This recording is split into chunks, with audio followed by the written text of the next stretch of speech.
नमस्कार शेतकरी मित्रांनो, गाव आणि शेती आपल्या शेतविषयक यूट्यूब चॅनलवरती आपल्या सर्वांचं स्वागत आहे। शेतकरी मित्रांनो, आज आपण या व्हिडिओमध्ये पाहणार आहोत की दोन पिकं निघल्यानंतर तिसरं पीक हे ज्वारीचं घेतल्यानंतर कशा पद्धतीने ज्वारी येते किंवा उन्हाळी हंगामामध्ये ज्वारी ही कशा पद्धतीने येते हेच आज या व्हिडिओमध्ये पाहणार आहोत। त्यामुळे व्हिडिओ हा आपला शेवटपर्यंत नक्की पहा। शेतकरी मित्रांनो, ज्वारी पेरणीसाठी योग्य हंगाम म्हणलं तर रब्बीचा हंगाम, परंतु आपण रब्बीचा हंगाम निघून गेल्यानंतर म्हणजे किंवा रब्बीचं पीक निघाल्यानंतर आपण याची पेरणी ही केली होती आणि आपण बघू शकता कशा पद्धतीने हा प्लॉट जो आहे तो ज्वारीचा प्लॉट आला आहे। एकदम एक नंबरचा प्लॉट आहे। साधारणपणे काडव्याची जी उंची आहे ती साधारणपणे 8 ते 9 फुटापर्यंत उंचीचा आपल्याला वाढलेला हा पाहायला मिळतोय। साधारणपणे 1.5 एकरचा प्लॉट आहे आणि 1.5 एकरच्या प्लॉटवरती आपण ज्वारीची ही पेरणी केली होती।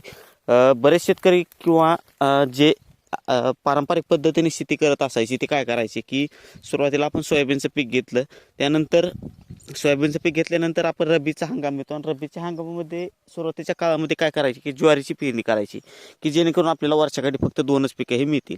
परंतु आपण काय नियोजन केलं होतं ह्यावर्षी, तर सुरुवातीला आपण पावसाळ्यामध्ये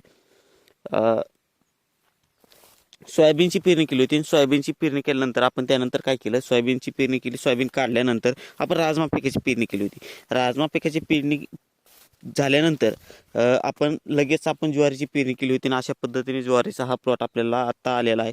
आता कणस देखील त्या चांगल्या पद्धतीने भरायला सुरुवात झाली। आपण बघू शकता कशा पद्धतीने याचे कणस देखील आहेत। परंतु ही पद्धत जर तुम्हाला वापरायची असेल तर तुमच्यापाशी जी पाण्याची साठवणूक आहे किंवा पाणी ज्या पद्धतीने आहे त्या पद्धतीनेच करा, कारण की ह्या टायमाला जर अशा पद्धतीने ज्वारी पाहिजे असेल तर पाणी हे चांगल्या पद्धतीने भरघोस पाणी पाहिजे, कारण की 8 ते 10 दिवसामध्ये आपलं रान पूर्णपणे पाण्याला येतं आणि अशा वेळेस जर पाणी आपल्या पिकाला नाही भेटलं तर आपलं जे उत्पादन आहे ते उत्पादन देखील खूप कमी प्रमाणामध्ये आपल्याला पाहायला मिळत असतं। जनावरांसाठी किंवा कडबा असेल किंवा धान्य पाहिजे असतील, धान्य पाहिजे असेल तर यासाठी चांगला उपाय।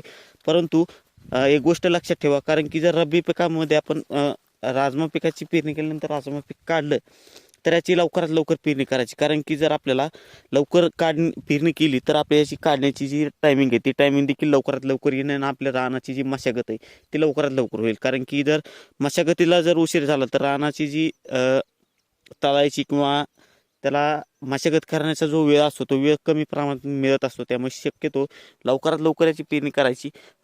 दुसरा जो प्लॉट असेल तो प्लॉट बघू शकता आपण, याला ह्या प्लॉटला पूर्णपणे उशीर झाला होता आणि हा प्लॉट ह्याच्या पद्धतीने येणार नाही, कारण की आत्ताचं एप्रिल महिना चालू आहे आणि एप्रिल मे मध्ये देखील हा प्लॉट निघत नाही। मग अशी वेळेस काय होतं की रानाची जी आपल्याला मशागत करायची असते ती मशागत होते, परंतु ज्या पद्धतीने त्याला रान हे पूर्णपणे उन्हाच्या ह्याने तळलं पाहिजे त्या प्रमाणामध्ये तळत नाही, जेणेकरून आपल्याला पुढच्या पिकाला नुकसानीचा परिणाम हा दिसत असतो। शेणखत टाकणं असेल किंवा जे कामं असतील उन्हाळ्यामध्ये ते कामं हे करणे होत नसते। तर अशा पद्धतीने तुम्ही जर नियोजन केलं तर तुम्हाला देखील 3 पिकं हे चांगल्या पद्धतीने उपलब्ध हे होऊ शकतात। तर शेतकरी मित्रांनो, व्हिडिओ कसा वाटला, व्हिडिओ जर आपला आवडला असेल तर व्हिडिओला आपल्याला लाईक नक्की करा आणि फेसबुकवरती हा व्हिडिओ पाहत असाल तर फेसबुक प्रोफाईलला देखील फॉलो नक्की करा। तर धन्यवाद।